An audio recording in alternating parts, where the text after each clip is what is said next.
This episode is brought to you by Ghost Patch. Ghost Patch is a law enforcement-owned and operated company specializing in patches, coins, and flex shields. Quality is top priority with low prices. They always offer free design work and never charge mold or setup fees. Stop letting the big companies rip you off and check out Ghost Patch at ghostpatch.com and ghostpatchcustom.com. Now to the next story.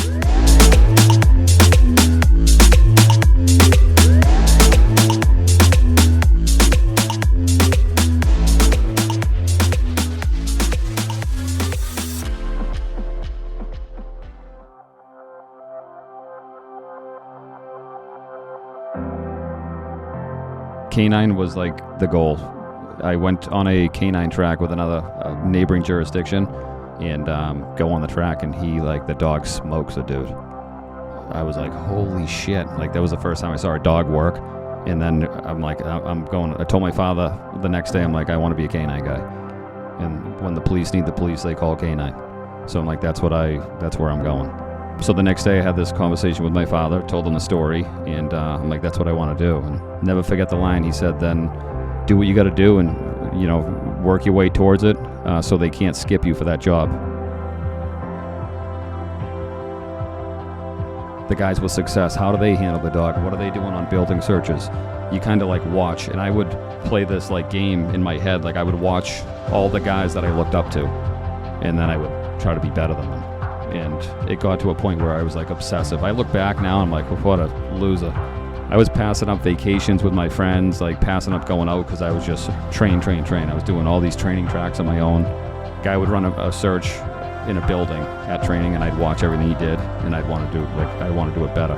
And it was like this game I was playing, but I think it was setting me up for what was going to happen down the line. Yes, I was obsessed with canine, but there was a reason for it. I just didn't know it at the time. I was losing so much blood. My elbow was coming out my tricep. I was losing a ton of blood. I knew if I started panicking, I was fucking dead. That's when I kicked it in and was like, I'm not dying in this shithole. Where that housing project where I was like, I'm not dying in this shithole. You're listening to the ATO Bridging the Divide podcast, brought to you by the Assist the Officer Foundation. Since 1999, the ATO has given assistance to the first responder community, and now we want to give them a platform to hear their incredible stories. We also want to hear the stories of the many people that support us. Our community is small, but it is strong. We have differences. We don't always agree, and we all make mistakes. But together we can grow, we can heal. And we can learn from those mistakes. And together we can bridge the divide.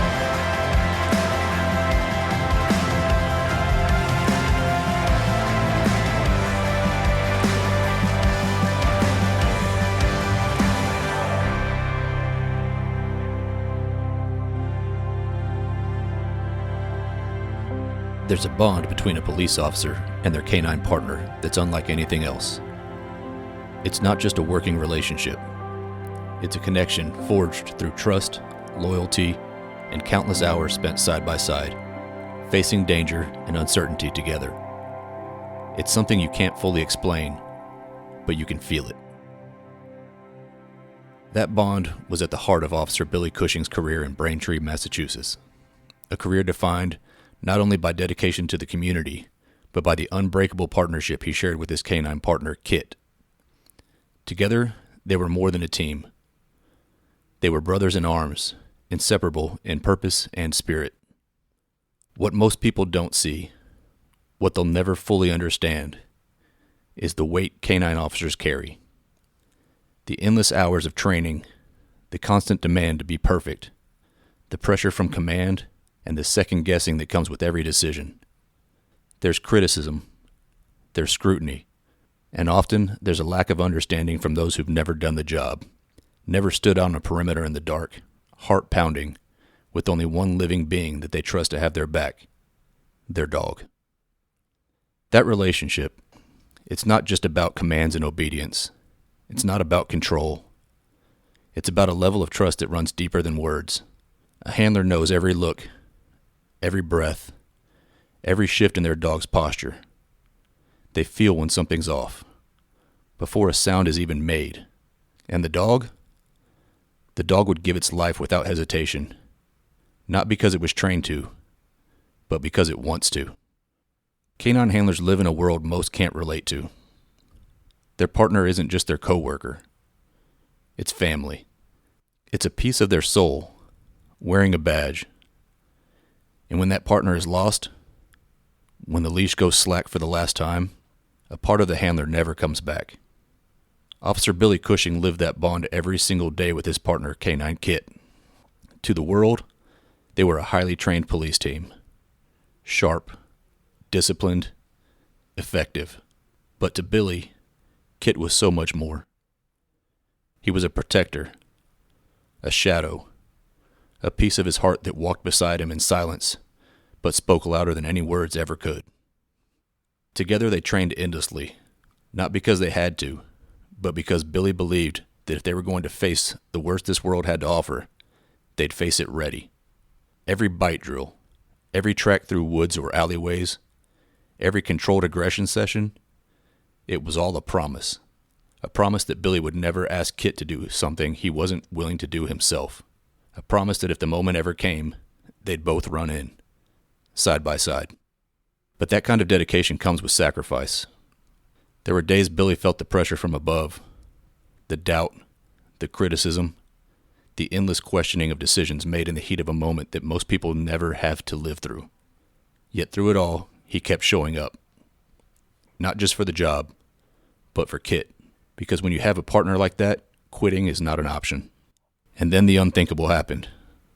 On June 4th, 2021, Canine KITT gave his life in the line of duty protecting Billy and fellow officers during a violent confrontation.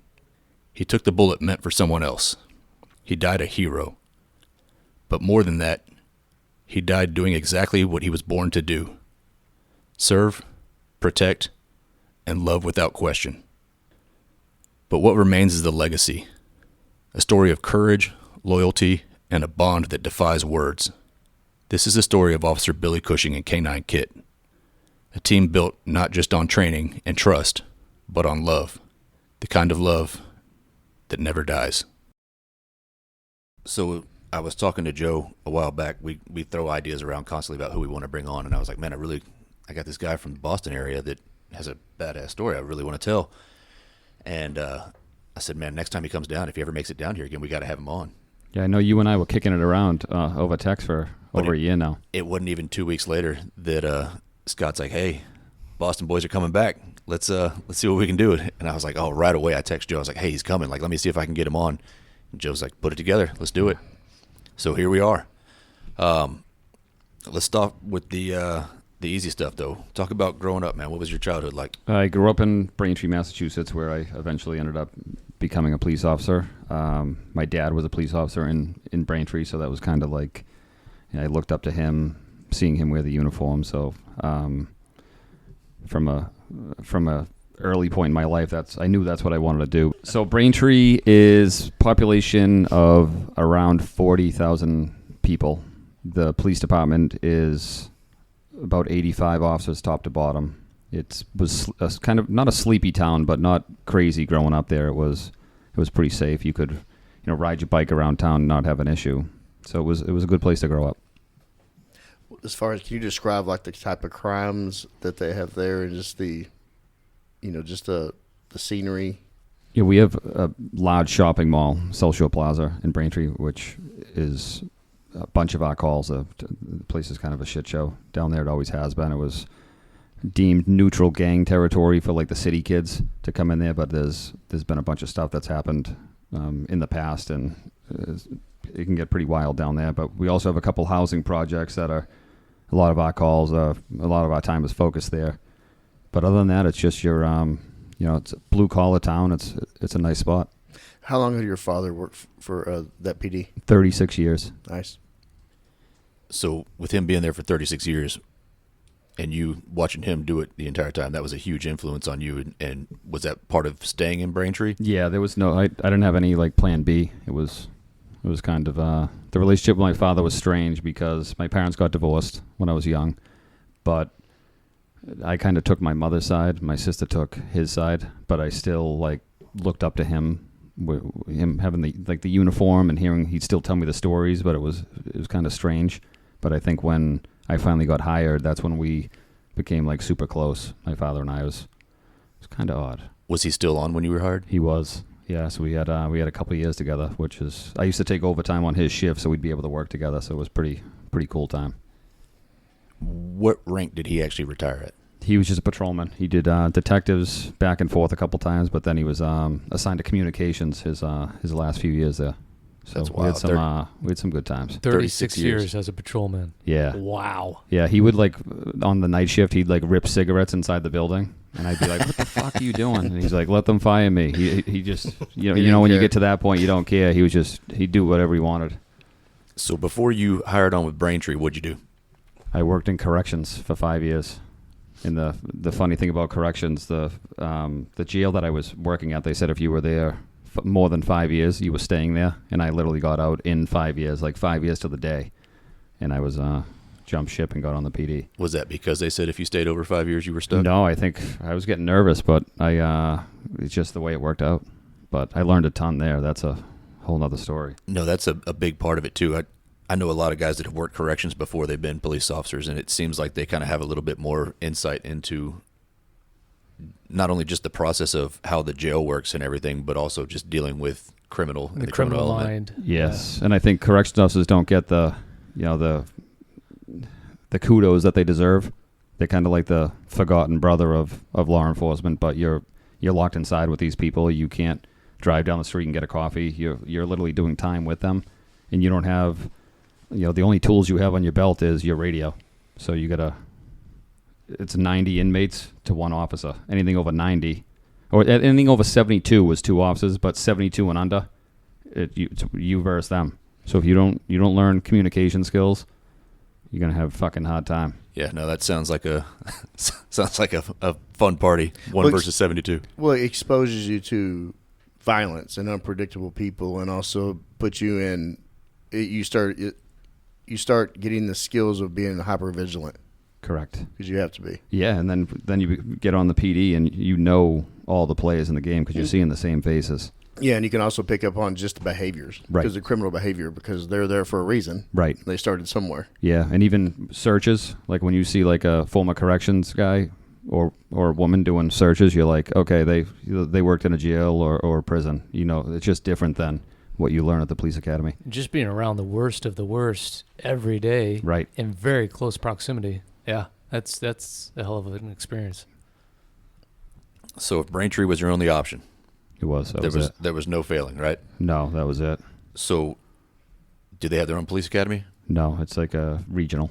And the regional ones are usually tougher, from what I've heard, than the local. Yeah, I will say though, my corrections academy blew my talking about like how hard it was 10 times harder than the police academy. Just physically or both? Yeah. Yeah, and I don't know if it was because I was young and dumb and didn't know what I was getting into, but I remember like day one of my corrections academy, I was like, holy shit, like why am I even doing this? But then when I went to the police academy, I'm like, this is nothing. So why did you choose corrections first? It was kind of my father kind of talked me into that. He's like, you're either going to the military or corrections as like a stepping stone. So it was kind of like it lined up. I had a little stint playing college hockey, but I forgot you had to go to class. You couldn't just play hockey. So I forgot to go to class a few times and ended up failing out pretty quick. So I had two options. Corrections will hire you at a younger age as well, won't they? Yeah, no one wants to work there either. It's tough. They can, they're pretty much giving jobs away to go do that. So that's what I did. So how long was your police academy? 26 weeks. I think it could have been condensed down to, I don't know, how many weeks do you guys do down here?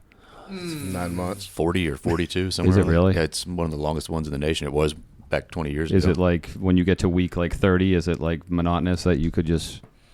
No, it picks up actually. So you do all the book work at the beginning, okay, and the policies and Texas Penal State Code and, or CCP, and then you start getting more tools. You get a uniform, ramps up with the driving and the realistic scenarios. So I think ours you could shorten it a little bit. They were towards the end. They were like looking for classes for us to do. It was kind of like, what do we? Well, I mean, it could definitely be shortened up when we have all these extracurricular courses for liability and purposes and everything else, like usual with every academy, I'm sure, across the United States. Yeah, and some of the classes are just like filler classes, and instead of like going to the range and doing more firearms training or stuff that you'd actually need, it's these like bullshit classes that they're just fillers. It was like the substitute teacher in high school would drag in a cart that had a VHS and an old TV just to play bullshit while he stood there at the desk. Yep. Yeah. At the same time, though, they're not going to shorten a police academy. No. Right? There's not a chief in the world who's going to say, hey, you know what, we don't need that much training. Even if it's just for optics of, hey, we put on this long of training and they attend this many hours of training, that reason alone, they're never going to shorten it. Right. Well, how did you acclimate to that academy? I mean, you had already had this you grew up in the law enforcement world from your father, and then you have this, you walk in the door with more tools than probably the people that you were in that academy class with, just from even skill level. And you're reading people already. You've already done it for 5 years. So how did you acclimate to that? I think it was easy. It was almost like it was a breeze going through that academy, and obviously there was that's what I wanted to do, and I was happy to be out of the jail. My God, like getting out of there was like a huge win. So honestly, the police academy was a breeze. It was actually like a fun time. Yeah. I think that's what cops don't realize too. They were like, oh, the academy sucks. It's probably your funnest time. When I look back, I had so much fun in the police academy. It's big for us here, and because it's a local academy, because it's just Dallas guys, and you might eventually catch like an arson guy or somebody who's rolling through with the marshals or something, but you remember your people from your academy class. Like you're trapped in there with them for good or bad, right? Right. But it's 8 months, and that's a long time to really get to know people, and you form relationships with those people, and you see each other at an early age. You're a young man, going through this the same thing with everyone else. Right. So, yeah. It's like a trauma bond. Right. Yeah, it's the same with boot camp, the military. So, Braintree, you obviously didn't just jump straight into K9, right? You had an earlier patrol career. I did, and that was to speak on that. The K9 was like the goal. I went on a K9 track with another neighboring jurisdiction, and he needed a volunteer to be the backup guy. I'm brand new. And I'm like, yeah, I'll go with you. So we go on the track, and the dog smokes a dude. I was like, holy shit. Like, that was the first time I saw a dog work. And then I'm like, I told my father the next day, I'm like, I want to be a K9 guy. And K9 guys go to all the good calls. And when the police need the police, they call K9. Right. So I'm like, that's where I'm going. Nice. So, yeah. But that was my first thing. Seeing that dog work, I was like, you hear the stories, the haters will be like, those dogs don't work. Like, oh, the dogs work like 1 out of 100 times. And I saw this dog work, and I was like, oh man, like this guy gets paid to do this. So you go to all the good stuff. Well, there's good dogs and bad dogs, just like there's good cops and bad cops, right? It's true. But usually it's not the dog's fault that good he's not a trainers great and dog. bad trainers. Right. Yeah. So that was so the next day I had this conversation with my father, told him the story, and I'm like, that's what I want to do. And never forget the line. He said, then do what you got to do, and work your way towards it, so they can't skip you for that job. And I was like, okay, that was everything. I'm like, build cases, go out and work, and when the time comes, when they post a spot, a K9 spot, don't give them a reason to skip you. And that's what I did. That was like from that day forward, I just started. How sought after were those jobs in that department? Oh, yeah, because we're not huge, so they're not putting 5 dogs on at one time. Of course, you like maybe one every 8 years. So like if you don't have your shit together, like you're gonna miss the boat. I worked pretty hard to for that not to happen, and I eventually got it. Clearly worked out. Yeah, it did.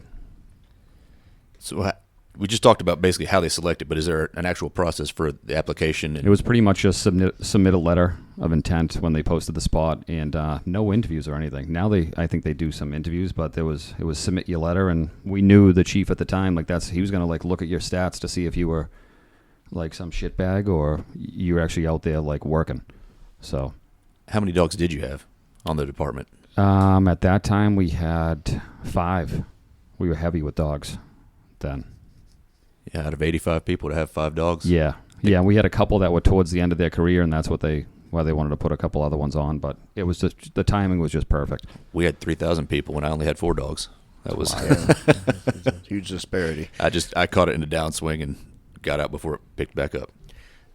How many other people put in their litters when you did? There was a bunch that put in. Not bad. But, you know, like, not to sound like cocky, I wasn't like, I did work hard, so I knew, like, I was... Yeah, you knew you had a good shot because you have to be intentional about building your reputation. Because listen, if you have a lazy shitbag reputation, that's going to walk in the door before you come in or before you even write a letter. Right, and I think the other guys that put in knew that that I probably should get this. Yeah. So, and then the rest is history. How did your department actually select dogs, and what was the training like for the dog and the handler? So they pretty much would put you in a van with the trainer, and you would drive to the location. We were getting the dogs in Connecticut at the time, and it was basically an interview with you and the trainer, and then he would pick the dog based on your personality. And that's, you heard that's what was going on, but he would ask you a bunch of questions, and then you go down there, test dogs, and you didn't have a choice, like, I want that dog. I'll tell that story in a few minutes, too, because it was kind of cool. The dog I wanted, like, you don't know what you're talking about with dogs. You just listen to the trainer, and I wanted a different dog than the dog I got. So, want me to go into that now? Yeah, get it. So we go down there, and they start pulling dogs out, and we're testing dogs, and tested a few dogs, and they bring this dog out that was, the dog's name was Ciro was the dog's name. There was 2 brothers, Sear and Ciro, and they bring Ciro out, and gorgeous dog, black, all black with just these like brown stripes on his front legs. So I'm like, holy shit, this dog's gorgeous. So he comes out, they test him, and the trainer's like, we're taking him. So I'm like, oh, great, this is going to be my dog. So then we're going to put him in the van and get out of there. And the guy at the kennel is like, we have one more dog that just came in if you want to see him. So the trainer's like, yeah, let me see him. So he brings KITT out, and he looked like just shit. He was all like matted fur. He didn't look like the other dogs. He was red. And he looked like a dingo, like a wild dingo. And I was like, what the fuck is this dog? And as soon as he came out, there was a 5-gallon bucket of water with like some of like Kongs in it and stuff that they just wash off of the other dogs. He bit the barrel, the bucket, and fired the bucket, and all the toys and the water went everywhere. And the trainer's like, we're fucking taking him. And I was like, you gotta be shitting me. They're gonna put Ciro back and we're taking this dog? And they did a couple other things, but he's like, we're taking that dog. And then he literally put him in the van. The guy at the kennel was like, you want me to give him a bath? And he's like, nope, put him in there. And I didn't know what was going on. He's like, we just stole this dog from them. This dog's going to be a legend. And I didn't think, I'm like, he looks like shit. Yeah, so you're thinking this dog looks horrible. Yeah. He just and he didn't look like any other dog. All the toys. Yeah, he didn't look like any other dog in the training group. And that's what you got from me from the drive to Connecticut? Yeah. That's, yeah. Is that because, I mean, did they see something, obviously, when he went after the toys? Yeah, he just said, like, when I look back to, he came out with, like, he was cocky.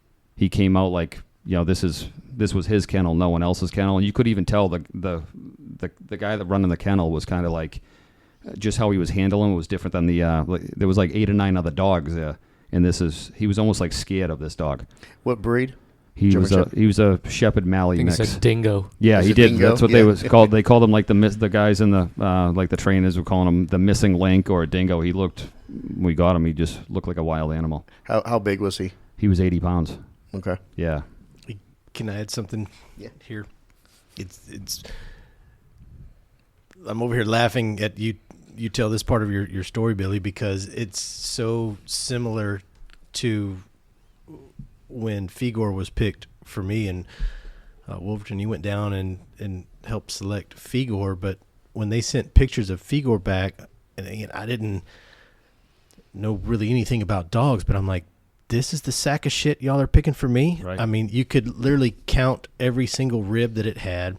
Its pelvis was showing, its shoulder blades were showing, and I'm thinking, we could have gone down the street to the Dallas Animal Shelter, South Dallas, and picked something that looks this good. Right. But I'm over here smiling at listening to you tell that part of the story because my thoughts were similar to yours. And then what's so amazing is we both had 2 dogs that really weren't certain, is this what you're actually picking for us to use? But yet we have such similar stories in what our dogs did for us and help saving our lives. We got a 1 in a million dog, the both of us, and we didn't even know it. Right. So, and if you look at like seeing Scott's dog and mine, they do have like some similarities too. It's kind of crazy, like their muscular build and stuff. It's kind of it's pretty crazy, the whole thing.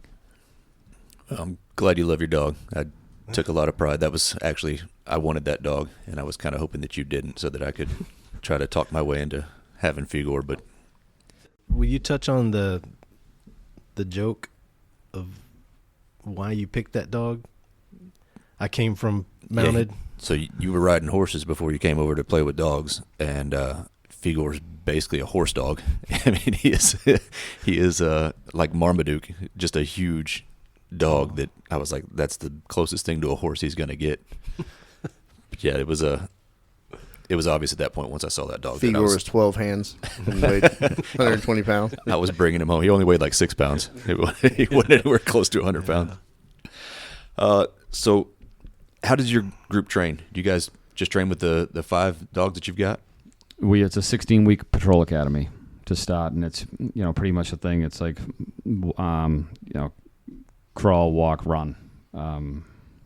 Do a ton of apprehension stuff, ton of building searches, but our primary thing up there is tracking. Like that's our group is known as like we're the tracking group. So are they just searching dogs, or do they actually do narcotics detection? No, just single also? purpose. Which I was, we do have some like dual purpose dogs now. Some of them are like ballistic and then patrol, or dope dogs and in patrol. But my chief didn't want to do dual purpose. He's like, I just want a dog that can track. So I was fine with that.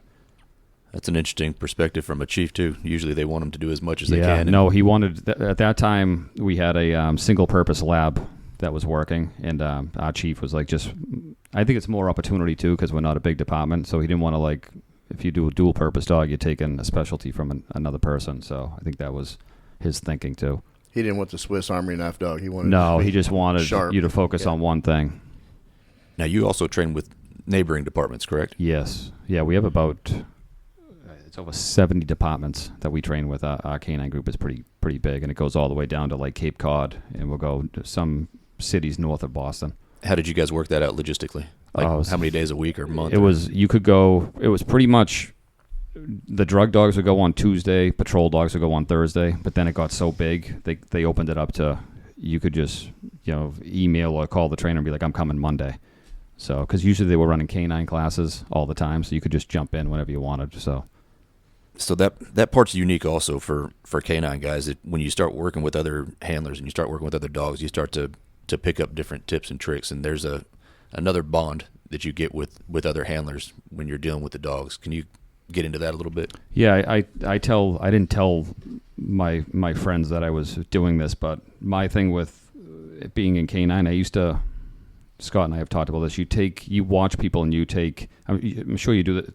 Every guy in a specialty does this. You watch certain guys to see the guys with success. How do they handle the dog? What are they doing on building searches? You kind of like watch, and I would play this like game in my head. Like I would watch all the guys that I looked up to, and then I would try to be better than them. And it got to a point where I was like obsessive. I look back now, I'm like, what a loser. Like the stuff I was doing, I was passing up vacations with my friends, like passing up going out because I was just train. I was doing all these training tracks on my own, but that's what I used to do. I used to watch. A guy would run a search in a building at training, and I'd watch everything he did, and I'd want to do it better. And it was like this game I was playing, but I think it was setting me up for what was going to happen down the line. So I look back on that. Yes, I was obsessed with canine, but there was a reason for it. I just didn't know it at the time. You almost have to be obsessed with it. It's not an 8-hour job or a 7-hour job, or it's a 24-hour job that you have with that dog, because you're training it constantly. Like even if you're not doing anything, you're training that dog to, hey, be cool for this time, right? And that's probably one of the bigger struggles if you have a dog that wants to work, is just getting that dog to chill out. Right. So I love the idea of the canine thing, and I have apprehension about leaving the canine thing, but I needed to do it. I know I needed to, But man, it's so cool to watch the dogs work and the relationships the handlers build with their dogs. And they build with their family. Right. Yeah, right, no, I mean right. it It is part of family. I've had a lot of partners in my career, but I never took them home.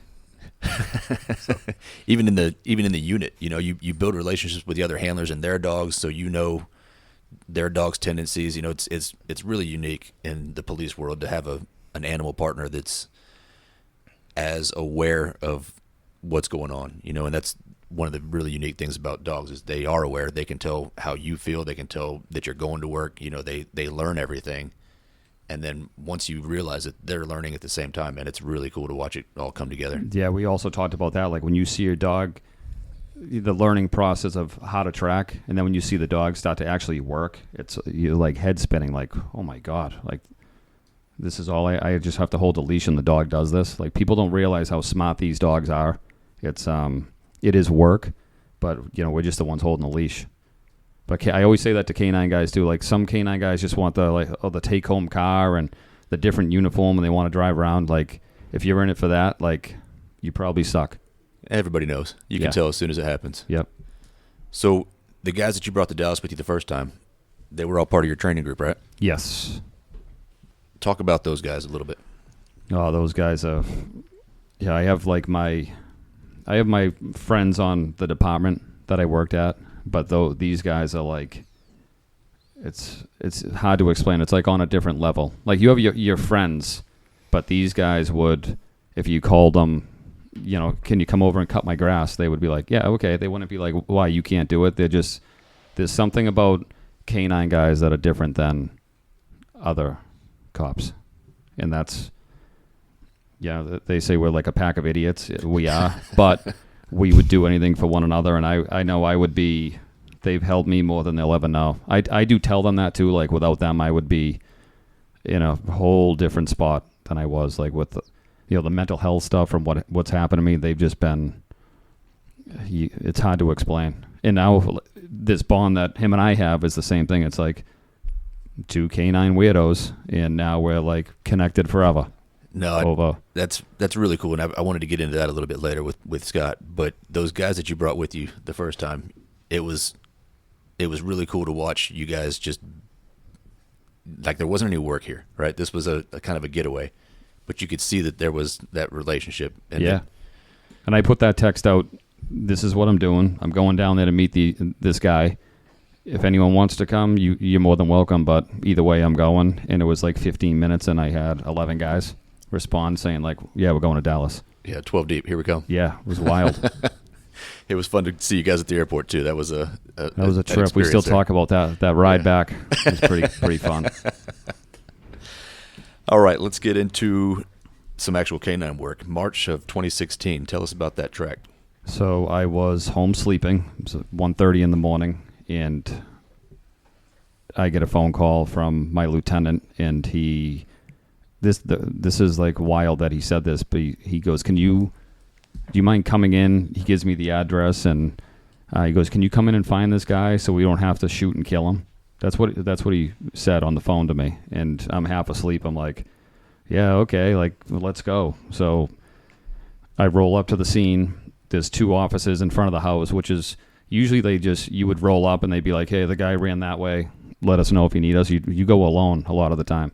But this night, one of them had a lethal shotgun. The other guy had a less lethal shotgun. And I was like, what's the deal with this guy? And they're like, he's nuts. So I'm like, okay. So right then it's like, okay, this has happened a bunch of times already. I already had some success with the dog, so I wasn't like some big call. And long story short, we end up tracking through some yards, a street over, and I was telling the guys, I'm like, this dude's definitely close. The call was he broke into the mother of his children's house, and she was there with her elderly father, and he tried to knife his way into the bathroom. They had to barricade themselves in the bathroom. He was trying to knife his way in. She said she was calling the police. He takes off on foot. So it's pretty good call. So we track, and I tell the guys I'm with, I'm like, we're definitely close by the dog's behavior. And then sure as shit, KITT tries to go under this car, and I see the guy. He's like laying face first, his chest down on the ground under this car parked in this driveway. So I give him I'm just talking to him like how we're talking. I'm like, buddy, dude, just come out. My dog's going to fuck you up if I send him under the car. Just please come out. And he was just giving me this 1,000-yard stare that we all know. And I was like, this guy is he something wrong with this guy? Like, this dog is in his face about to rip him apart, and he's not even blinking. He's just staring at me. So then he yells out, you don't know what's going to happen, but you're about to die. Like something like that. He said, you're about to die. And I'm like, what the fuck? Sure as shit, he crawls out from under the car, comes out, pulls this big knife out of his waistband. And then I'm like, I got to launch the dog. Launch the dog. KITT grabs onto his right lat. Is fucking tearing him apart. And this guy's just raining blows with a knife down on the dog. Not even fazed by an 80-pound dog hanging onto him. So one of my cover guys dumps 4 beanbag rounds, from 10 feet away, fucking buries this guy. One of the rounds actually severed his finger. Did nothing. The beanbag, it was like they were just bouncing off like nothing. So then now I'm starting to he's closing the distance on me. So now we're pretty much face to face. He's raining blows with the knife on me now. And there was nothing I could do. So I couldn't even draw and punch out. I just literally had to you guys know, you're breaking leather, and I fired 2 rounds and, ended the threat. And it's one of those, you make a decision that ultimately changes your life forever, and you don't even know it. And that's the thing, cops get shit on for OISs. That was the last thing I thought was going to happen. It was probably the last thing you wanted to do. Yeah, I was like, holy shit, this just happened. But so then it's the whole other thing. Now I'm like, I got to check my dog. This guy's done. The other 2 guys start rendering aid. And now I'm like, I got to make sure my dog's not bleeding out. And it was, I'll tell you, you go from one extreme to the other. Just in a shooting, just kill a guy in a side yard. Now I'm walking my dog back to my cruiser because I'm thinking my dog's going to be dead in a minute. And I cut across this yard, and this neighbor, can't make this shit up, he yells out his window, "Get your fucking dog off my grass." This was 30 seconds after what just happened. I'm like, are you fucking kidding me? Dude, you have no idea what just happened, and you're telling me to get off your fucking grass at 2 a.m? So it just shows you how one extreme to the other, you're fighting for your life, and then this asshole's yelling at you. So that was not funny, but it was funny after. I'm like, people, you didn't hear what was going on outside. So yeah, so that was that. And then to make the whole thing even stranger was that woman who called. I didn't know at the time who called. You're looking for a bad guy.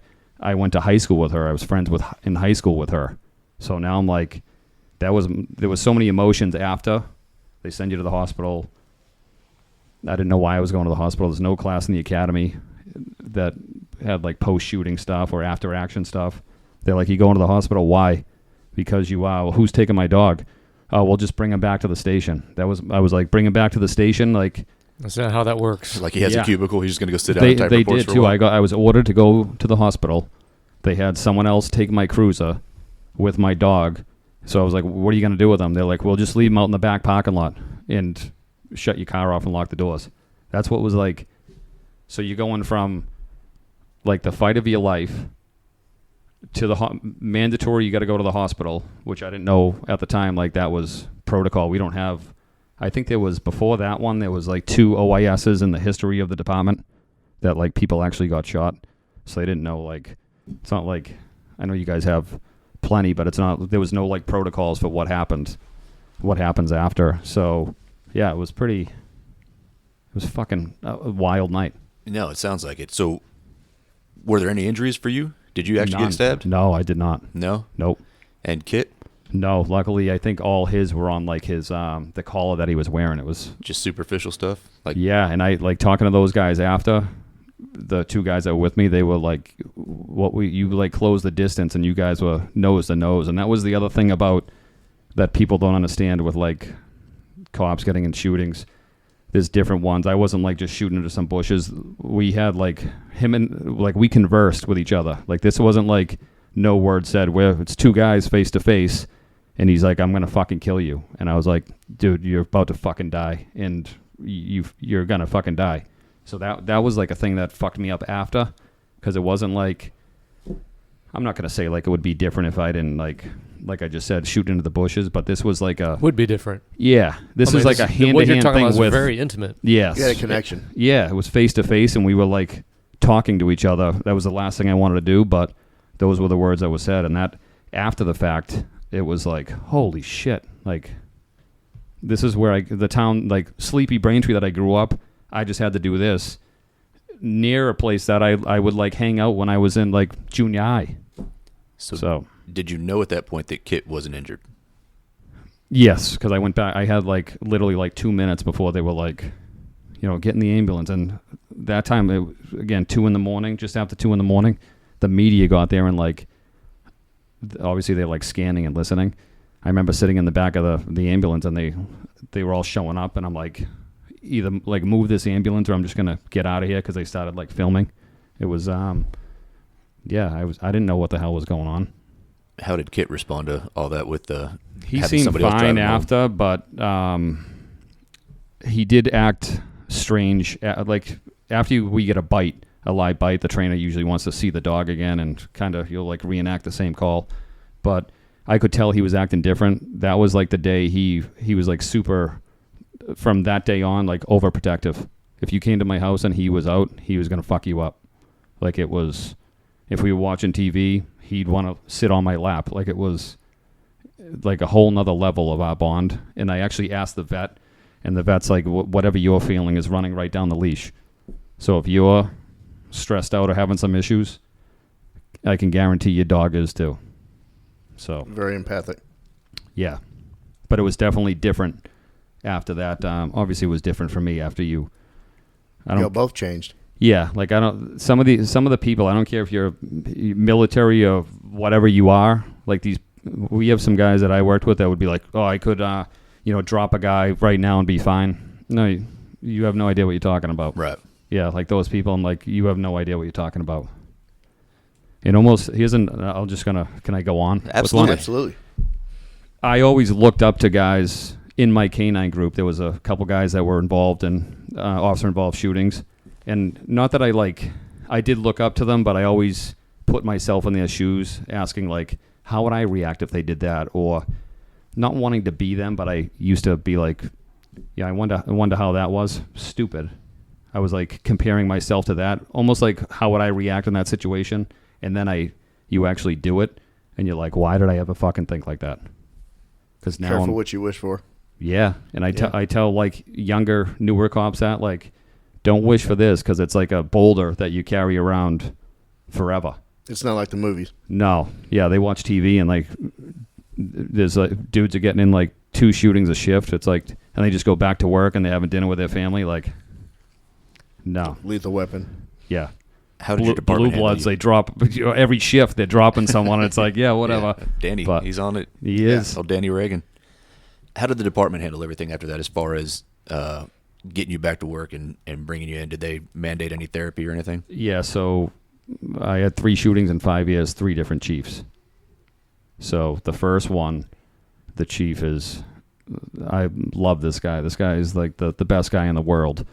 I'd rather have like a chief be like him than someone thinking they know everything. He came in and to the hospital and he's like, I've never been through this, so bear with me. We're going to get you what you need. We're going to do everything we can for you.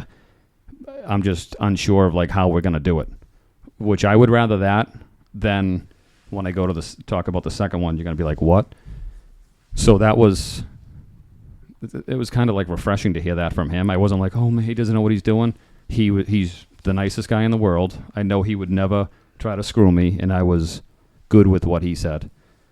But I will say they sent me to this, like, it's like a legit mental hospital after, like, you got to go to this place.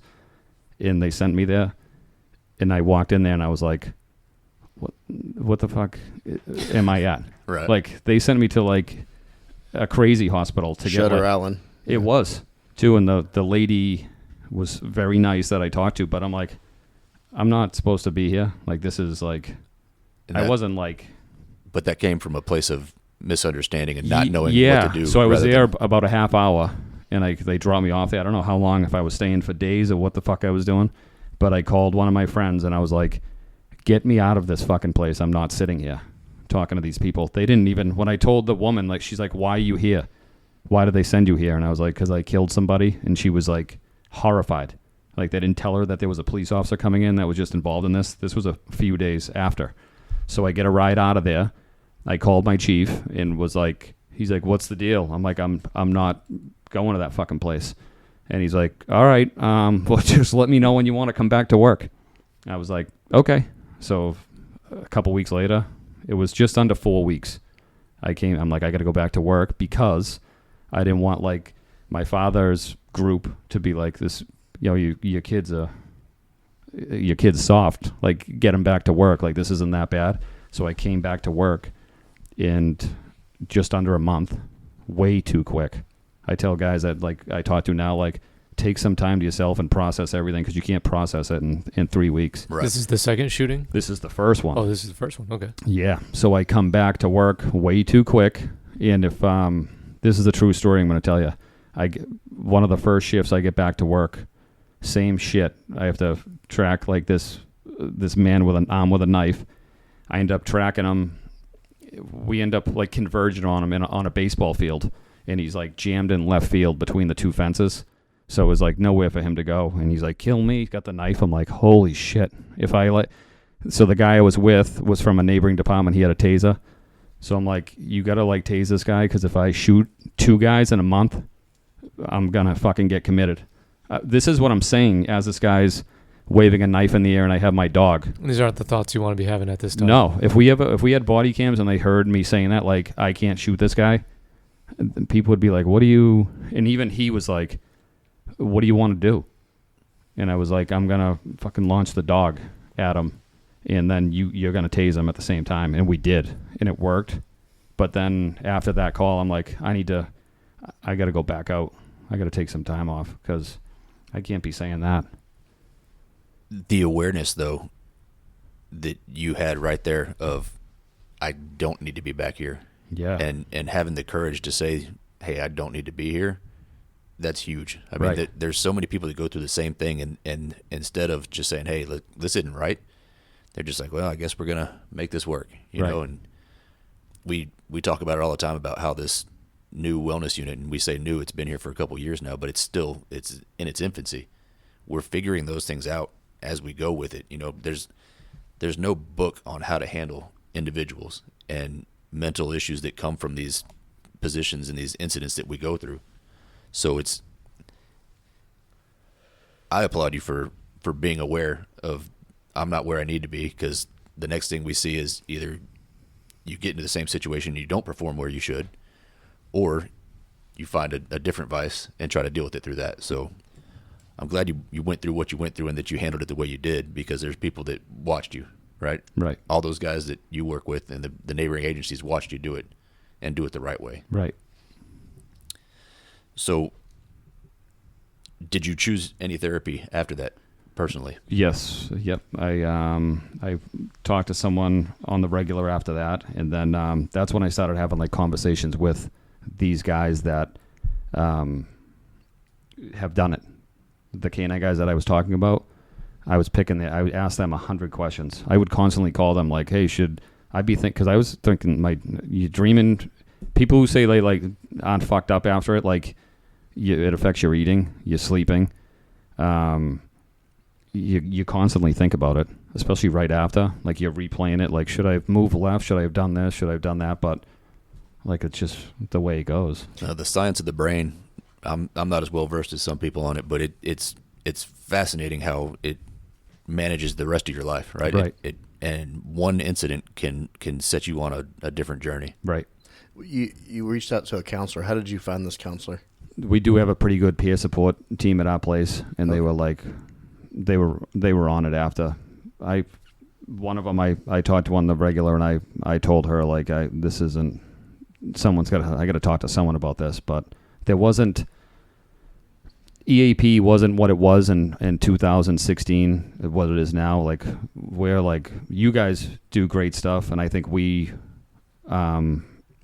we do great stuff at our place too. There's a detective, Christine Leiden, that is like, she's helped me through so much. She doesn't even know how much she's helped me too. There is a big movement in wellness in law enforcement and in the fire world. I mean, it's long overdue, but there is a movement nationwide. I mean, I start reading on Police One or seeing all these other police articles about this agency starting up a wellness unit. Because, in 2016, I could speak on what we had here from peer support. It really wasn't. It was basically have like 10 or 15 volunteers. And I'll be honest, half of them shouldn't have been in that role. Right. Train them up and they sit there and wait. And then there was no education on how to even get a hold of these people, who they were, where you could find them. And we had city psych docs, but for critical incident response, it was really lacking compared to now. We don't have it all figured out now, but we're much better. Yeah, we're much better too. But we had the same problem that you said. Like there was some people in the unit before that. Like, yeah, I wouldn't ask like what time it is, and right. You think I'm gonna like tell you my how screwed up I am. Like picking the right people is key. Right. There was another one too. I'll add this. Send it. When I was at the hospital, they you don't there's no. The police academies in Mass, there might be now, but it's not what it should be. After action stuff, they put me in a room in the hospital, and then they put the bad guy, the room right next to me, literally, so I could hear what was going on. And I knew what the deal was when I left the scene, but this nurse, who was probably just being nice, kept coming in, and she's like, "Hey, sweetie, we're doing our best to try to save him." And I'm like, is she like joking with me? And then she came in again and said the same thing, like, they're still working. And I'm like, what the fuck? Stop the updates. Yeah, like, I already know he's fucking dead. So what, are you trying to make me feel better? Like, it was just, the whole thing, the vibe at the hospital was weird. Imagine it would be. I mean, being in the room right next door would Nuts. be. Yeah. So you said you were involved in 3 shootings in 5 years, correct? Yes, yep. May 2017, is that your next one? That's the next one. So I told a guy that had been through this literally that day that hopefully this doesn't happen to me again. Hopefully this is, because, my department, like, hopefully one and you're done. So I'm like, hopefully this doesn't happen again. So May 5th, 2017, wasn't even my area. They just wanted the dog down there. One of my buddies calls me and he's like, "Hey, we're going to go serve a warrant at this local shithole. Like, we're always at this hotel. It's like a motel. Horrible." So he's like, "Do you want to, can you come down in case we need KITT?" So I was like, "Yeah, I'll come down." So I didn't think anything, just in case something happens, they want the dog there. Luckily, we had the right guys there because we had a plan going. This is like a regular occurrence. We go there and we knock on the door. You got a warrant and we take you out. This one, we knew the kid was a bad kid, and he had a straight warrant for kidnapping. So we had a plan approaching the door, and it went to shit in a second. We knocked on the door, announced our presence. As soon as we say the police, fucking rounds start coming through the window and through the door. This kid was just waiting and just started hammering rounds at us. So one of my buddies, right out of the gate, gets fucking hit in the head. He's down, right in the side of the head, right through the door of the round. I don't know how the hell he managed to do it, but he fell back and was still returning fire with a hole in the side of his head. And then, so if you can picture it, there's the door and then like a big square window to the right of the door, this motel. I was at the window side. And I just started fucking dumping rounds into the room. I don't even know what I was shooting at. That came into play after because a lieutenant asked me for a public safety statement after, like what was your target backdrop, and it's like my fucking friend just got shot in the head directly next to me, and I was like, I didn't care if there was fucking like stacks of people in there. I was gonna shoot them. I was fucking gonna light the room on fire. And it caused like kind of a big thing, but like when there's bullets coming by your head and you don't have time to like, obviously you guys know the deal, like your target backdrop, but like that thing, you just got to react. You're taking like heavy fire from a room, It was a fucking mess.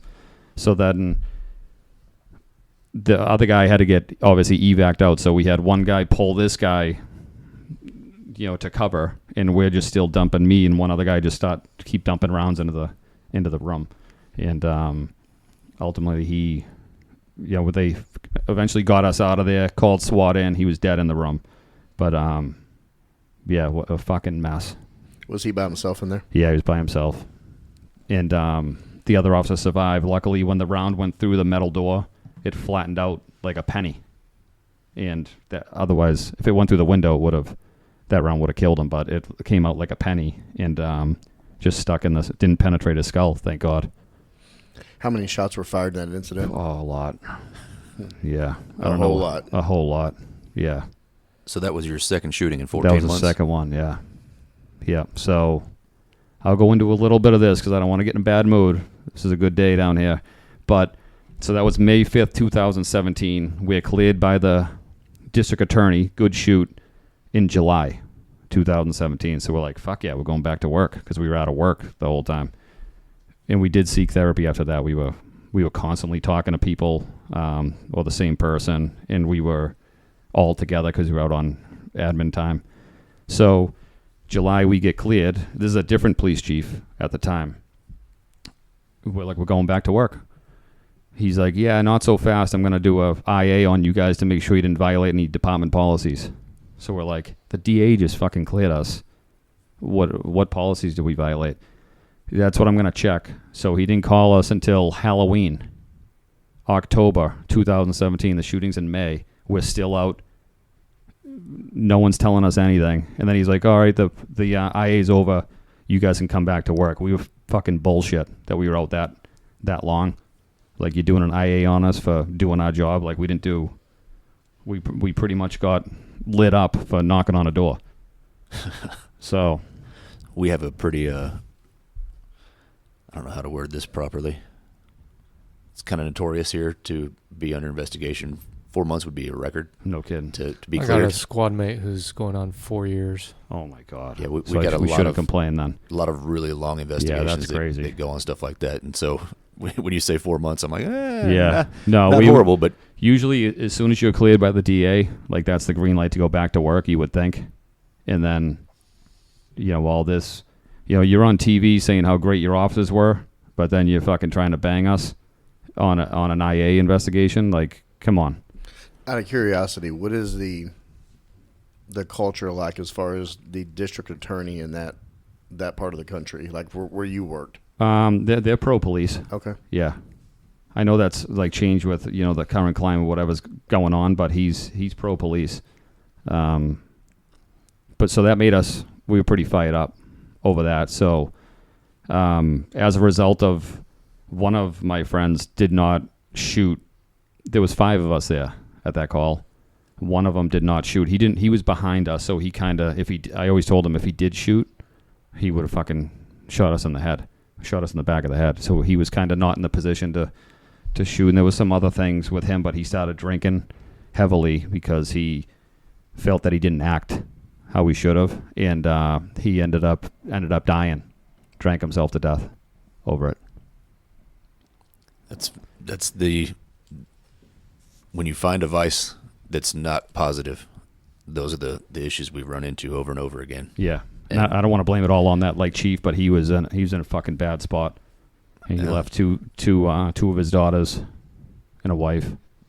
That's one of the things that Joe and the wellness unit really they do regularly is check on the guys that are out because they're being investigated. Right. And that's got to be one of the most uncomfortable conversations to have because there's something else behind the scenes too there, but advocating for these people with the administration, because that's where it can really just spiral down badly. Right. Is you got officers who are struggling in their situations post-incident, and then it's just not handled appropriately and without empathy or really an understanding. And they're not going to open up to the administration necessarily unless they decide to go off. Yeah. Sometimes that happens. But they're not really going to open up in the same way they might open up to Joe or Kent.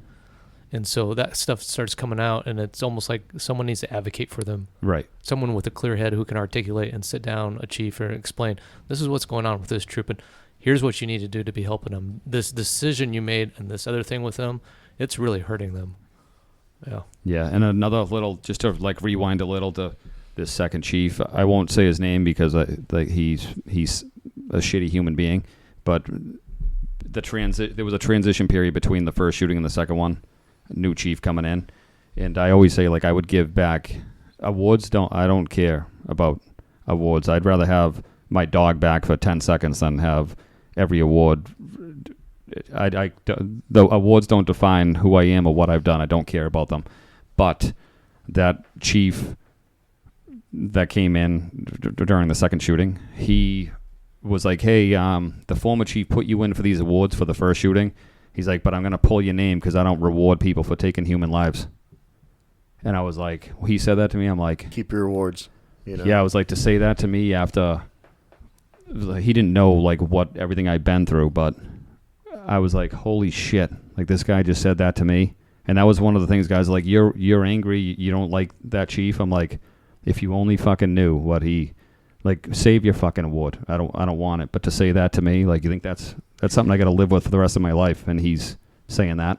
Terrible leadership can awful. It can ruin departments and careers. Right. Let's talk about something happy. Yeah. 2019. You had a daughter. Yes, a life-changing moment, which I told you all about how I was like I was overinvested in work. That was it for me. Work. Didn't want to take time off because I didn't want to miss a canine call. Always thought if I took time off, I'd be letting down the guys on my shift.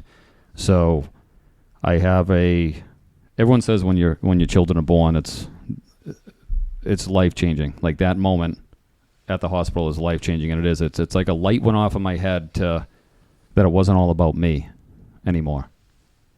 There was something bigger, and I needed to take not a step back, but I needed to like dial it down what I was doing. Instead of being obsessed with work, I needed to be obsessed with her, and that's what definitely changed me, the way I thought. I always said, like, this is going to sound horrible saying this, but yeah, cops, we think we're invincible, and if our number is called, then it's called. Like, that's why we're doing this. And I thought that way. I was like, yeah, if it's my time, it's my time.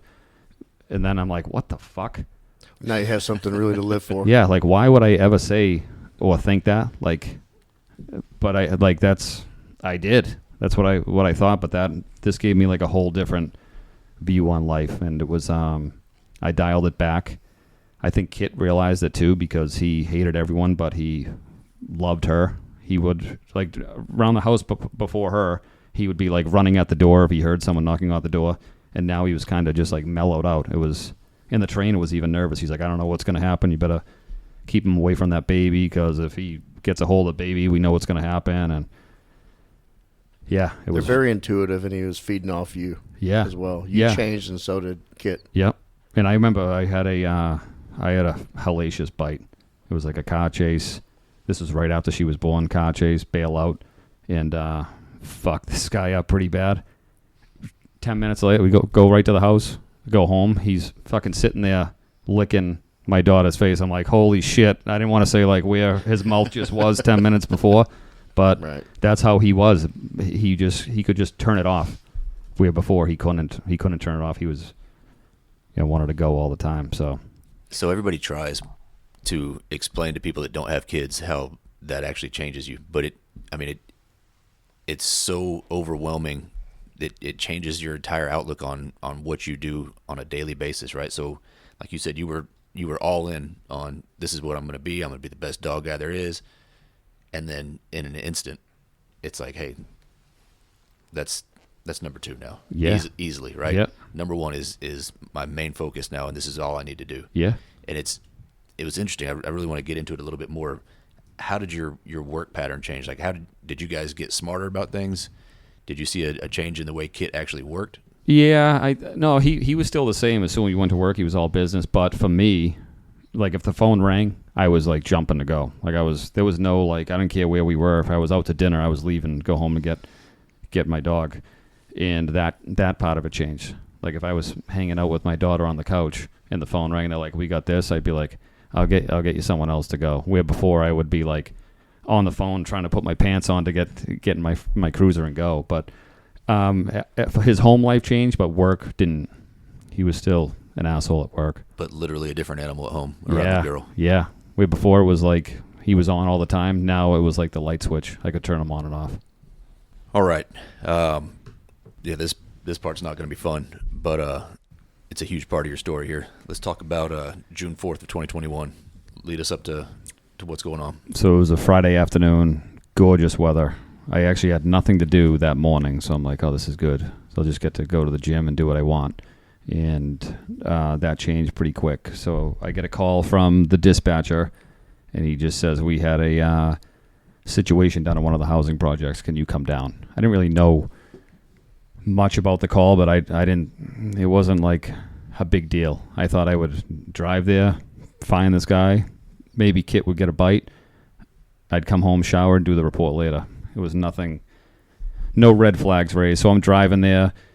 It starts like ramping up a little. They're like, suspect definitely has one gun, maybe two. Yes, just confirmed that he has two firearms, fled in the wood line. Now, this is 45 minutes old, so I'm going there like, hey, he's got guns, but he's probably long gone. Got on the bus, or they were locking down schools. There was 2 schools that are close by. So it was kind of like a shit show. They were making it a shit show. So I get down there. They tell me what the deal is. I was in that area of the woods one other time, and it's horrible. It's like a swamp and just a shitty area. So because of that, I said I'm going to need 2 backup guys because you can't, like, it's so thick in there you can't see your hand in front of your face. So I asked for 2 backup guys. So one of them's the drug canine guy. He's got a narcotics dog. He's the fucking best. So he was like, I'm going to come with you. And then this other guy, Matt Donoghue, he stepped up right on the radio. He wanted to he just wanted to be part of it because he's like, oh yeah, I'll go. Some guys want to go on canine tracks. He wanted to go. So he's like, he steps up on the radio. He said he answered like super quick so no one could like talk over him. Hey, Bill, we have a lot of civilian listeners as well. Why don't you explain what the the cover guys would do for you? As canine handlers, patrol canine handlers, you're supposed to be the guy with the leash and the dog. Your focus is, you're the locating tool. You're focused on the dog. Your cover guys are your shooters. Usually the handler is not going to be the shooter. It's going to be your cover guys. That's how we train. So that's why I wanted 2, just so we could protect the front and the back of us, because it's just so people don't understand how bad this area is. You really cannot see 10 feet in front of you. So we get rolling. So we're going to step off, and just to show you like where our head was at too. One of the guys was like, I got to go to the bathroom before we go. We don't know how long we're going to be in there. We always say piss when you can, because you don't know when you're not going to be able to piss. So we were thinking like back after everything happened, it was pretty crazy. So he goes to the bathroom before we go in, and I didn't even know what I was doing. I pulled my gun out, and he's like, what the fuck is going on? And I was like, I'll just cover you while you go to the bathroom. Like, we don't usually do that, but this is how we were thinking going in there. So then we're ready to go. We go in the woods. We probably went about 150 yards into the woods, and it was fucking nasty in there, just wet and gross. And then at one point, KITT stops, and there was these, we like laugh now, but these thorns, I've never seen thorns like this big. They were huge. And he starts rubbing his head in the thorns. He starts smashing his head in there, and we were laughing, didn't know what was going on, but we ultimately figured he was like psyching himself up for what was about to happen. That's the only thing we can think about why he was doing it. So he stops that and then just makes a beeline for this 4-foot rock. Now I have him on a 15-foot lead, so we're moving pretty quick. And a bad guy can hear us coming. It's an 80-pound dog crashing through brush. You're not stealth. You're not some ninja rolling through the wood line. He can hear you coming. So as soon as KITT comes to that rock, he jumps up over the rock, one motion, and I only describe it as like how a dolphin swims like in and out of water. That's how he was like going through this shit. This last like 20 yards of shit, and he navigates the rock. At the same time, I see the bad guy stand up. KITT makes contact with his chest, and then I saw the gun I could like describe to a T it's like crazy, like the details. And I always say my 3 shootings is a time where someone hits that button and it's in slow motion. That was when it happened. So he fires 3 quick shots into KITT, and I fucking knew it was over right then. And now it's him and I standing probably less than, we're 5 feet apart now. So someone's fucking gonna get hit. Like there was no debating, like this is a bad spot. And then it was like, let's just see who can shoot faster. That's all I was always thinking. And I started dumping rounds into him. The first couple rounds, I describe it as like a cartoon. He, like when someone gets punched in like a cartoon gets punched, he like folded in half and went like fucking flying into a tree. Like it was like I was firing a bazooka. That's like, I was like, holy fuck. Like it just crippled him and he went flying off a tree. But then he came back to life and started fucking shooting. And it was just hammering rounds at each other from that distance. And then the backup guy started shooting. Dickie had a rifle and he just started laying waste, just putting rounds into this guy. So we fired over 40 rounds into this guy, and that was it. And during this time, I'm trying to reload now. I dump my mag, go to reload, and I can tell the listeners all 3 of my shootings, like if you think it's some shootings are chaotic and you're yelling, my 3 shootings we were talking like this. Like if we had body cams that day, you would have thought we were fucking nuts, because it was just talking like this. And I told Dickie, I said, I can't reload. And he's like, what's the matter? This is in the middle of a gunfight. And I said, my arm just got fucking blown off.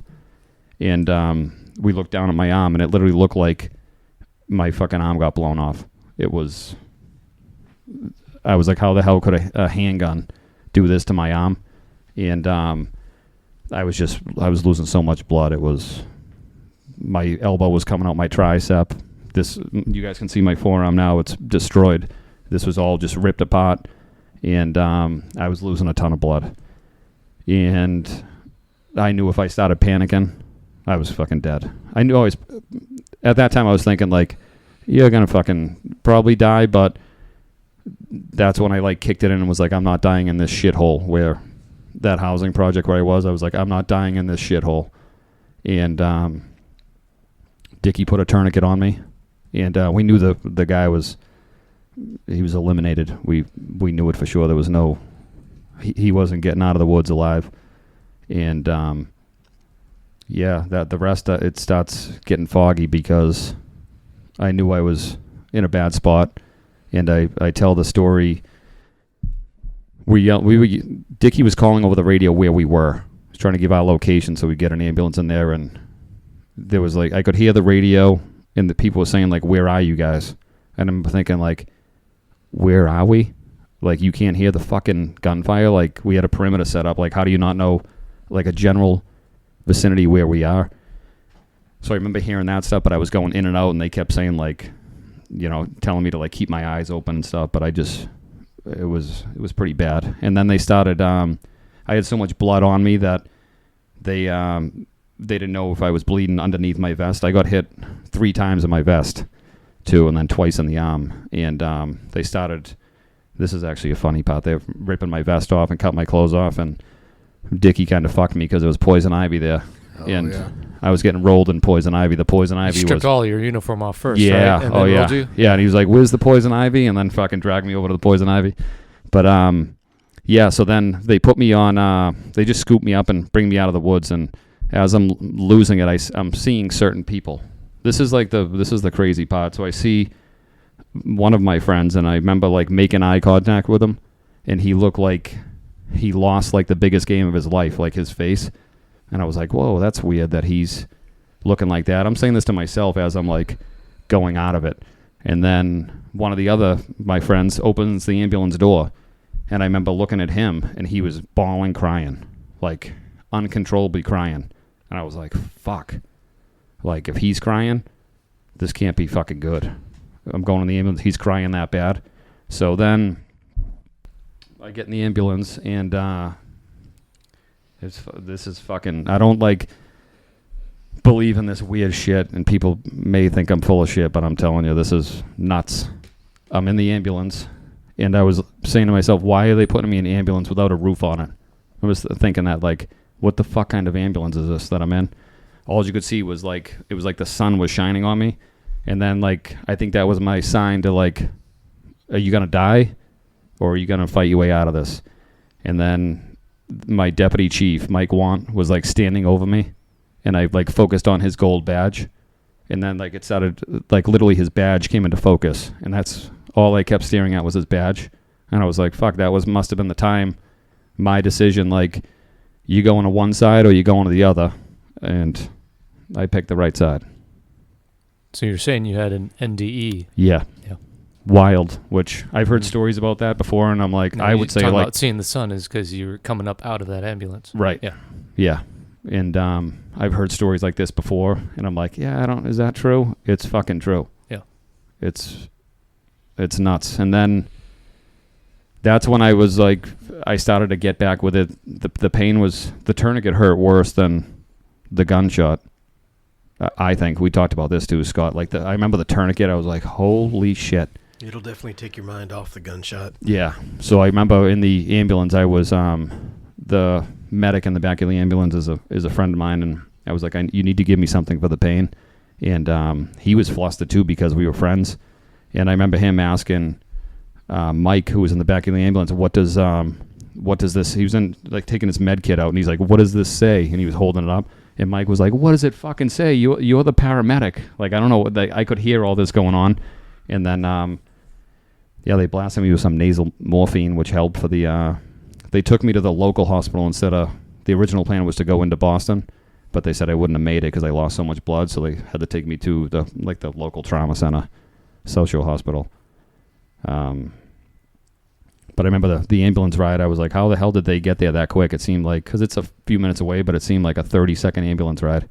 And we were getting, like, jostled around the back of the ambulance because the guy was driving, like, his balls off to try to get to the hospital. But the things that I remember, and I was pretty much unconscious. Like, guys were telling me after. That's why, like, telling you these things it's wild. So, and then another funny story too. I remember going to the hospital. There was so many people already at the hospital, and I was again in and out of it. And they asked me, like, can we get you anything to make you comfortable? And all I could taste was I was chewing on bullets. It's all I could taste in my mouth. And I asked for a popsicle to get that fucking taste out of my mouth. And then I threw up immediately after, they said, like, as soon as I fucking took a bite out of it. But I was there was so much chaos because everyone was trying to, there's a cop that shot in their ER. It was so loud in there. It was like a fucking concert in there, everyone yelling. And I remember one doctor, he stood up. I don't know, he was a short guy, and he stood up on something, and he was like, everyone shut the fuck up in here. And that was like, everyone calmed down. I calmed down after that. He's like, this is what we're going to do. And he started explaining it. And that kind of like, that was like the reset I needed to in there. Because I was like panicking, seeing all the people and hearing like, we're going to get him to the OR right away. I didn't know how bad I was. But he kind of like settled things down, and he settled his whole staff down just by taking control of the situation. There's something about the calm, right? When you deal with people that are used to being in stressful situations and they remain calm, it calms everything else down. Yep. It's remarkable how easily that is passed on to everybody else. So true. It's infectious. I mean, as it should be. That's why you have to, because everybody was going ape shit in there, and you were in his house, and he took control. Yeah, everyone Right. has their faculties actually searching for something to anchor to. And it just really, we see this a lot in critical incidents where people pretty much know what to do. It's just they're juggling so much information and stimulus and trying to divide attention. It just takes one person to say, get it together, this is what we're doing. And then everyone can kind of just single mind track in that direction on, okay, this is the path and this is where we're going. Right. How did the city deal with KITT's loss after that? They were amazing. It was, we describe Braintree as small town America, big city problems. That's what Braintree's like. And it was, when I came home from the hospital, like, I'll show you guys the videos after. It was like a funeral for a guy that was alive. It was fucking nuts. Like people on the street with signs and just people lining the streets just to like thank you for like what happened. And then fast forward like a couple weeks later or a week later, we did the funeral for KITT, and the same thing. Like if you saw the outpouring of support from that community, like thank God, like that's We needed that.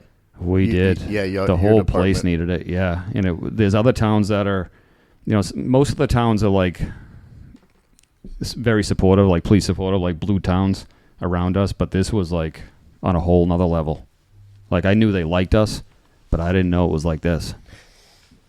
Can you tell us how KITT saved lives that day?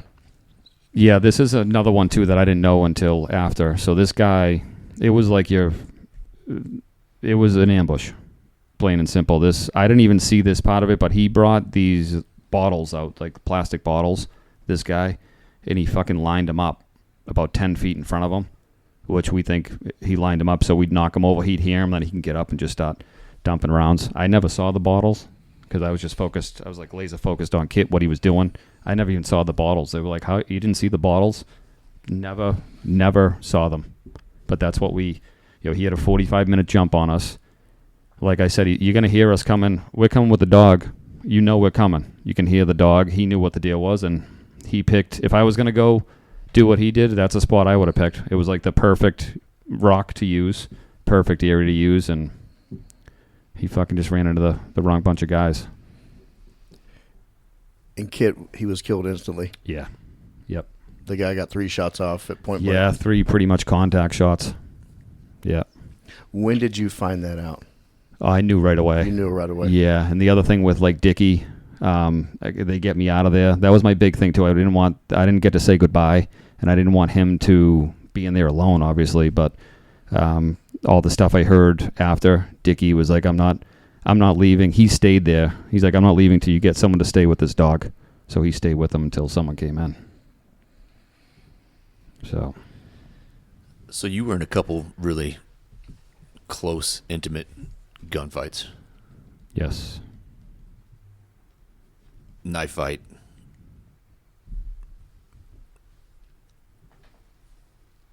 You've always been the guy that's in shape, right? You talk about how you always wanted to be at the gym. If you weren't at the gym, you were with the dog, right? Dog handlers are in dog handler shape, right? They have to be able to keep up with their dog at the very least. Was that always a point of focus for you? Yeah, my doctor says that too. He's like, if you weren't in somewhat decent shape, it probably would have been a different outcome. But I can't. You're getting dragged through the woods by an 80-pound dog. You can't be the guy that's like, you can't be the weak link. That's just how I feel about. You'll see some canine guys that might be dumpy. I can't do that. Like you have to be. You can't be the guy that's like, I got to take a break, and like you're the tip of the spear. You're the one. You're the guy. It's your show when you're out there with the dog. And I didn't want to be the weak link. So that was why I still do take fitness super serious. I was told I wouldn't do a bunch of stuff. My doctor, I was told I could never do a push-up again because of my arm, and I was like, yeah, it's not happening. So you talked about KITT being about his funeral and how he was honored. Can you describe that to the listener? Yeah, so all you Patriots haters out there, Robert Kraft reached out. We didn't reach out to him. He offered Gillette Stadium up to do a funeral for KITT. Amazing what he did, and so we had it was crazy. It was. How many people attended? Oh God, it was too many to even say. It was horrible, but awesome at the same time, if that makes sense. Just horribly beautiful. Yes, is what it is yeah, probably what I imagine it to be. Yeah, it was just to see how many people came out for. Yeah, I didn't want him to be defined by one. He did so. I had so many good calls, and he did so many good things. I always said I didn't want him to be defined by one thing, but now that one thing, he'll be memorialized forever. There's a statue in front of our PD. There's a couple other statues that other departments reached out to me and asked if they could use his likeness, that statue. for their own department. So there's one in Weirton, West Virginia, that's going to be unveiled in a couple weeks, and then Kansas City PD is doing one too. So there'll be 3 KITT statues out there. So it's pretty cool. That's incredible. So I would like to see the photos of those, please. Yo, definitely. You're a new father. You've already got all these critical incidents stacked on already. You lost your partner. You damn near lost your arm. Now at this point, where were you from a mental aspect? I think the platform I have, I've been able to help more people than I thought I would, and that's kind of like what's saving me. Like I don't have this huge presence on social media, but I do have people that I've met cops from all over the country that heard the story that are like, hey, can I ask you a question? It's crazy the people you meet through tragedy and through this stuff. Like I don't have all the answers about OISs, but I can probably help you. Like I'll tell you what worked for me and what didn't. So it's opened up my eyes, and hopefully I can continue to, that's part of this. I know we're going to talk about the KITT Foundation. That's how I met Scott after all this happened. I wanted to do, being out of work sucked because, we don't make $1 million. And that was my thing for me being out. You start like, oh shit, like my mortgage, this, that, everything starts adding up. So my thing was, how can I help other canine guys that are going to go through this, what I'm going through now? And that was the whole, at the time, the sole purpose of the KITT Foundation, so we could help other canine handlers that are going through what I'm going through. That's why we started it. And then shortly after we started it, the canine world is small. You hear about all these stories. If a dog gets killed, a dog gets shot, you hear about it. And someone sent me a message like, did you see what happened in Dallas? And I was like, no. And then I read the article. I was like, fuck. Like, we got to find out if he needs anything. And we didn't know how, probably getting flooded with calls down here. Like, how can we help him? They're like trying to vet. I think you guys were trying to vet us. I was like, oh, what are these guys? A bunch of whackers coming down here. But we had the Brotherhood for the Fallen, Pat Monroe and Mike Miller. I reached out to them because I know they had a Dallas connection, which they did. And they put us in touch with a couple guys down here. And I think you guys thought we were kind of crazy coming down here, right? I mean, you are kind of crazy. We still think we're you're definitely crazy. Yeah, we're definitely a little crazy, but It's good kind of crazy, though. yeah, we just wanted to. I didn't know Scott. Heard the story, and I just wanted to do something to help him. And then There's a lot of similarities yes, in that. Very similar. yeah, But and get into the KITT Foundation. Tell us about KITT Foundation, what it is, and what you guys actually do. so basically that's what we do. If you're in a critical incident, canine handler in a critical incident, we'll support you in any way we can. We'll hopefully one day take it to the next level and do some training. We did one training venue that do some tactical training with canines. We have enough guys that have enough experience, and we're doing a bunch of first aid stuff. Now in Massachusetts, you can treat working dogs if they get injured before, paramedics and stuff couldn't. If a dog got hurt, working dog got hurt, they just leave them there. They couldn't do anything. Now the laws have changed, and we're doing that part of it, the education part. So it's a national. Yeah, that's what we're trying. We're trying, and hopefully the word gets out there, and we can continue to help people. So now word's starting to spread that we're. People always ask what the catch is when we reach out to these people. Like we reached out to Lee County Sheriff's Office after they got devastated by those hurricanes, and we went down there in November of 24. Some equipment that they lost, we replaced it. But there's always a catch. Okay, what do you need from us? But we don't want anything from you. We're just trying to help people that are out there working. Is there a way to support the KITT Foundation? Yeah, we're on Instagram, Facebook, all social media platforms, the KITT Foundation. And they've got donation spots on there? Yep, there's donation spots on there. If there's people listening that have questions for me too, you can find me on Instagram. I think it's just I'll have to look at that. I don't go crazy on social media, but I'll post it on there. if you want to. In the episode description, I'll put all the handles on there. Yeah, like I said, I don't have all the answers for you people listening, but if I can help in any way or just any to listen, I'm willing to do that. So Joe and I have talked a lot about service, and that's kind of how he and I deal with a lot of our stuff. Some people prefer therapy, some people prefer different things. Helping other people in service is really kind of what gets me off better, right? Joe likes it. It kind of seems like that's right up your alley too. The service to others is a huge point in helping heal what I've gone through and probably what you've gone through. Can you talk about that some? Yeah, I want to say too, like I do believe in like the therapy aspect of it, but now where I'm at in my whole journey, I'd rather like talk to guys like Scott. Like I can go talk to a therapist, but I don't want to. I'd rather go talk to like the working cop that's thinking the same way I'm thinking and like bounce stuff off him. I think it just, for me, any cop that's been in the shit, I'd rather sit down and talk to you than that's just how I am. I'm not anti-therapist. It's great, but I would rather go talk to someone who's done it. And I think that was my first, to rewind back to my first OIS, when like debriefs, they're great. They had a team come in and do the debrief, and I said, like, have any of them like been in an officer involved shooting and a fatal officer involved shooting?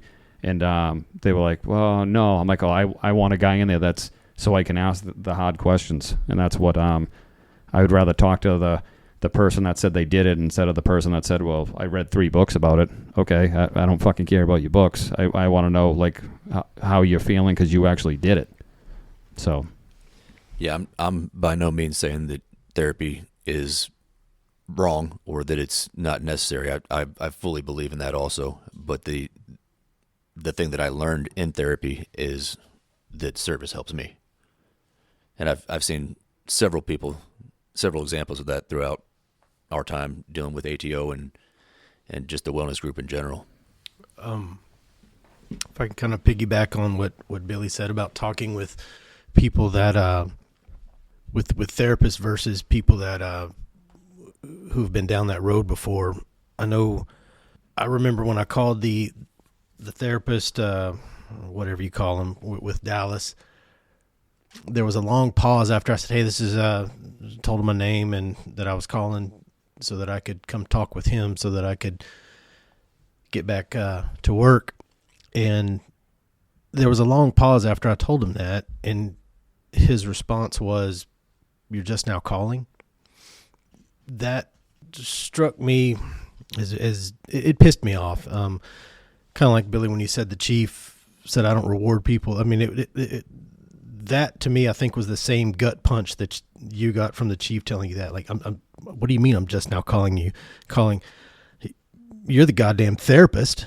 Where my phone hadn't been ringing either, but you're asking me why I'm just now calling? So we got off with definitely the wrong foot with that. So when I did go to see him, I didn't want to be there. I was mad at him. I was mad at the response that I got. So I think because of that, I probably was closed-minded and wasn't wanting to hear anything that he had to say anyway at that point. The whole office setting and this uncomfortable staring at each other back and forth, it was a huge turnoff for me.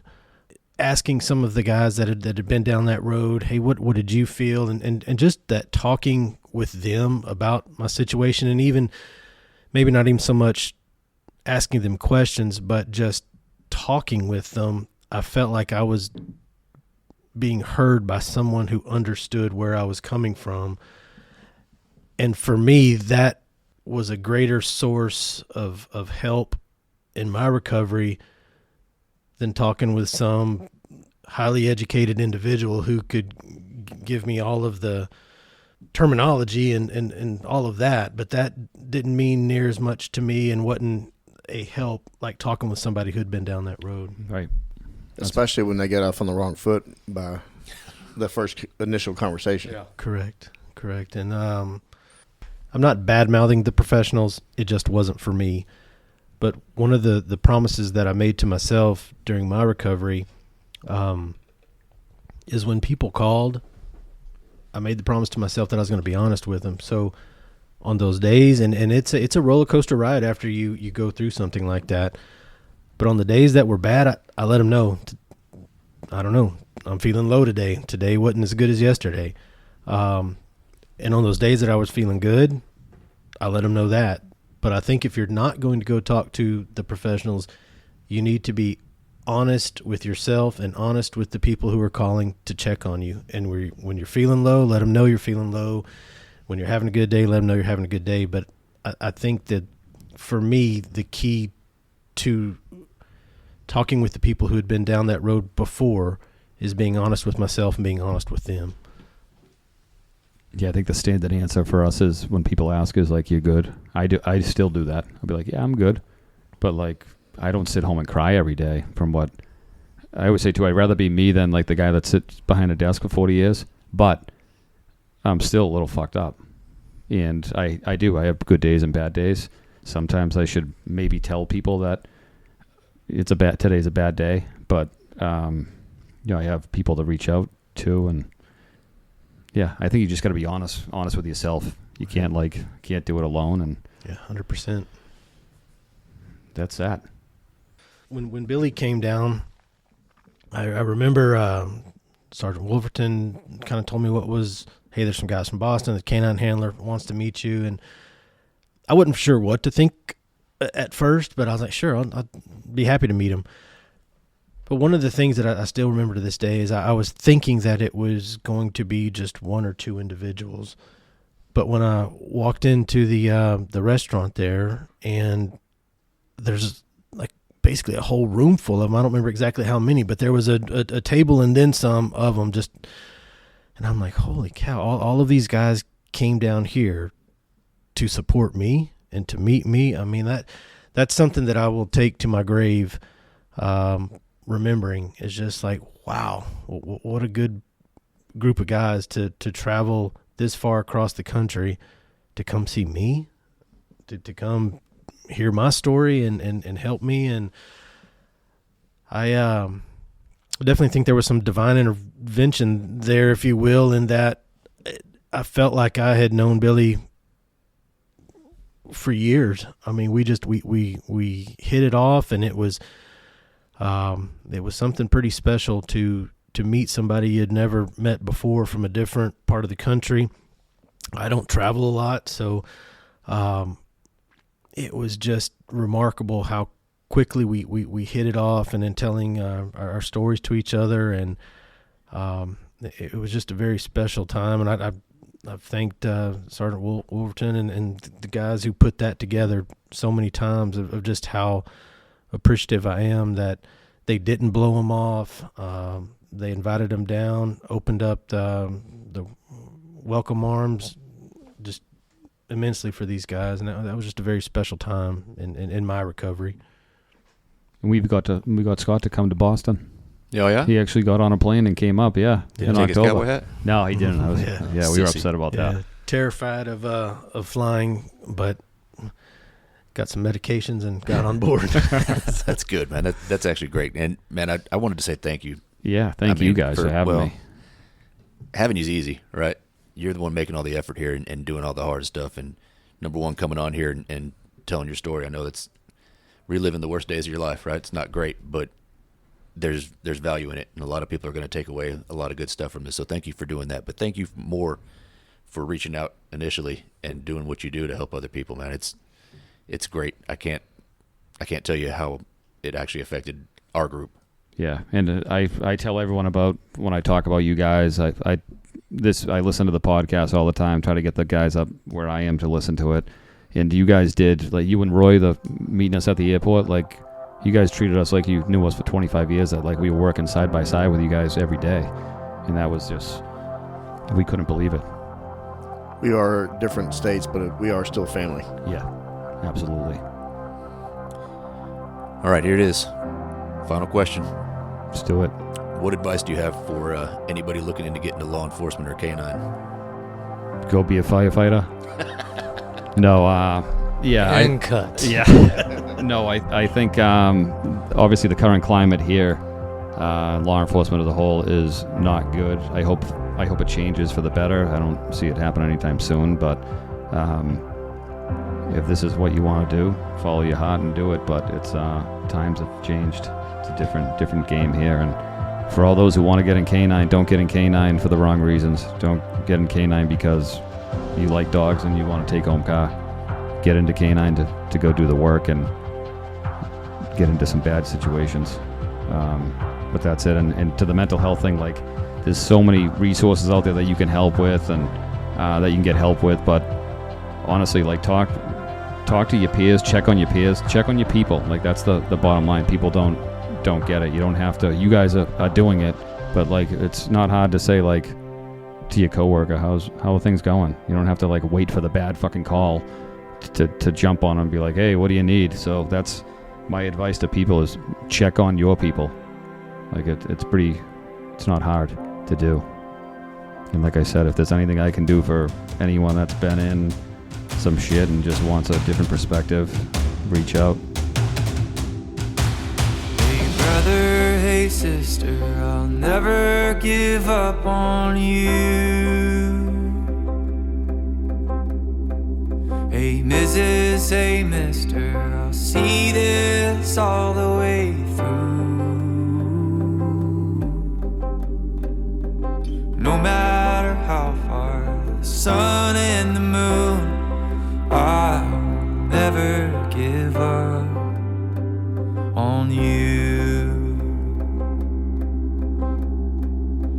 Down when you're lonely, and I'll pull you up. Life leaves you heavy when the going gets tough. I'll be your shoulder, together we'll run up from the bottom, yeah, we'll rise above. Hey brother, hey sister, I'll never give up on you. Hey Mrs., hey mister, I'll see this all the way through. No matter how far the sun and the moon, I'll never give up on you.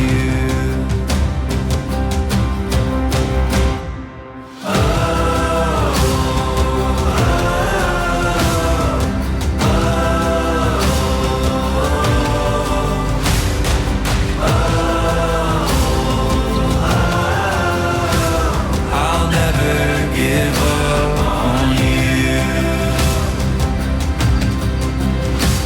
Hey brother, hey sister, I'll never give up on you. Hey Mrs., hey mister, I'll see this all the way through.